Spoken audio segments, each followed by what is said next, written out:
Thank you so much for watching Landumc Goes There. Please subscribe and hit the like button and the bell notification button. In 1964, Alfred Hitchcock takes us into one of his psychological thriller films full of suspense, sex, and mystery. That movie was Marnie. It's based on a 1961 novel of the same name by Winston Graham. The movie stars Tippi Hedren and Sean Connery in the lead roles. The storyline follows Marnie Edgar as she's a chronic deceiver and thief who secures employment as a secretary, only later on to embezzle substantial sums of money from these companies that she works for. Upon joining Rutland's, she captures the attention of the attractive owner, Mark Rutland. He thwarts her theft attempts and prevents her from fleeing, which is her typical modus operandi. He also coerces her into marrying him. Unfortunately, their honeymoon turns out to be a complete calamity, as Marnie has developed an aversion to physical intimacy. Upon their return, Mark hires a private investigator to delve into Marnie's past. Upon uncovering the traumatic events that shaped her into the person that she is today, Mark orchestrates a confrontation with her mother, recognizing that revisiting those distressing memories is the only way to rescue her. The film became a milestone for several reasons. It became the last time that we saw a typical Hitchcock blonde as the central role in one of his films. Also ending was Hitchcock's collaboration with cinematographer Robert Burks, who ended up dying in 1968. Film editor George Tomasini also died after the movie's release. And finally, his favorite composer, Bernard Herrmann, was fired during Hitchcock's next film, Torn Curtain, from 1966. Following his usual practice, Hitchcock bid for the movie rights to the novel on an anonymous basis. All this done to keep the price down. But in this instance, that scheme backfired. The anonymity of it all made the author very suspicious, although he did regard the amount of money that the offer had as extremely generous. He instructed his agent to ask for twice that much. And believe it or not, Hitchcock agreed on the condition that the deal be closed immediately. Now, the famed director and Tippi Hedren had a major falling out during the production. And there was a rumor that by the end of shooting, he directed her through other people. Hedren admits that their relationship and friendship ended during shooting, but she denies the rumor that he didn't finish directing the movie. An interesting bit of trivia is that beginning filming had to be delayed from November 22, 1963 until November 26. This is because of the assassination and funeral of John F. Kennedy. Hitchcock was a big fan of Edgar Allan Poe, and he put references and Easter eggs throughout this film. You might notice that Marnie's last name is Edgar, whereas in the novel, her last name is Elmer. Like Poe's characters, Marnie Edgar is subject to psychological terror. The film takes place in New York City, Virginia, and Philadelphia.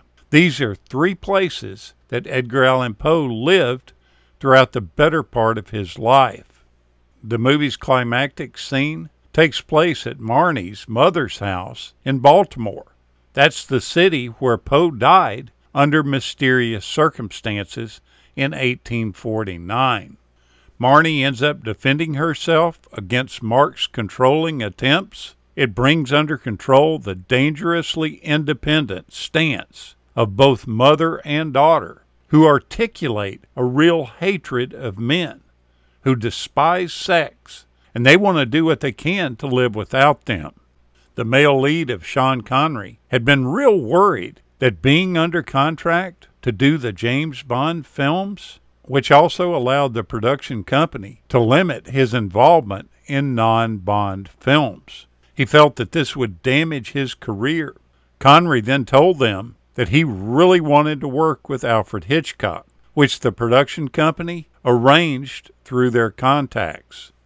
Connery also shocked many people at the time by asking to see the script, something that Connery did because he was worried about being typecast as a spy. He didn't want to do a variation on North by Northwest or Notorious, both Hitchcock films. When Hitchcock became interested in doing a film adaptation of Marnie the novel, he commissioned Joseph Stefano, who was the screenwriter of Hitchcock's recently released Psycho. He felt really good about him putting the script together. He ended up doing a 161-page treatment of the novel. And during the writing of this, both Hitchcock and the screenwriter had Grace Kelly in mind for this role. But by this time, she was Princess Grace of Monaco, and she immediately backed off from the project when the citizens of Monaco objected to her appearing in the movie, especially with the topic being a sexually disturbed thief. In order to film real horses riding without having to work outdoors, you see, Hitchcock loved to do things in studio.